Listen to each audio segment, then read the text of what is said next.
Alright, y'all, about to get ready to slide the pistons in. Slide them in the hole. Got my ring squeezer here. It's on one piston. About to get to it.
Alright, y'all, so I went ahead and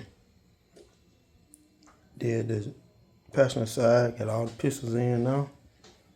Got it turned over. Now I'm gonna torque the mains and the rod bolts.